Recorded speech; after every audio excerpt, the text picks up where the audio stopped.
২০১৭ সালে বিনোদনের সবচেয়ে বড় মাধ্যম মানে চলচ্চিত্রে অভিষেক ঘটে তরুণ অভিনেতা আবু হুরাইরা তানভীরের। বদরুল আনাম সৌদ পরিচালিত গহীন বালুচর ছিল তার প্রথম সিনেমা। প্রথম সিনেমাতেই তার অভিনয় দক্ষতা নজর কাড়ে সবার। অভিষেকের ৪ বছর পরে ২০২১ সালের ৩১ ডিসেম্বর নিজের দ্বিতীয় সিনেমা রাত জাগা ফুল নিয়ে আবারও সেলুলয়েডে হাজির হন তানভীর। এরপর ২০২৩ সালের শুরুতে তৃতীয় সিনেমা অ্যাডভেঞ্চার অফ সুন্দরবন নিয়ে হাজির হয়েছিলেন তিনি।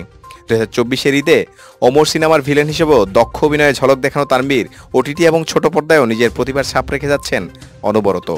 আগস্ট ১৪, কোহেলিকা, বুকের মধ্যে আগুন, ক্রিমিনালসের মতো সারা জাগানো ওয়েব ফিকশনও অভিনয় দক্ষতা দিয়ে চমকে দেওয়া তানভীর কিছুদিন আগে আলোচনায় আসেন জাহিদ প্রীতমের বুক পকেটের গল্প নাটক দিয়ে। ভালোবাসা দিবসের অন্যতম সেরা এবং জনপ্রিয় এই নাটক তার অভিনয় দক্ষতা প্রশংসা পায় সকলের কাছে। সাইমন চরিত্রে তার প্রশংসনীয় অভিনয় তাকে এই সময়ের অন্যতম সম্ভাবনাময় এবং জনপ্রিয় অভিনেতা হিসেবে এগিয়ে নিয়ে যায় কয়েক ধাপ। সেই রেশ কাটতে না কাটতেই সম্প্রতি তিনি আবারও আলোচনায় একই নির্মাতার তিলোত্তমা নাটকের কল্যাণে। ভালোবাসার গল্পের এই নাটকের মূল ভূমিকায় অভিনেতা হিসেবে আবু হুরাইরা তানভীর যেন ছাপিয়ে গেছেন নিজেকে।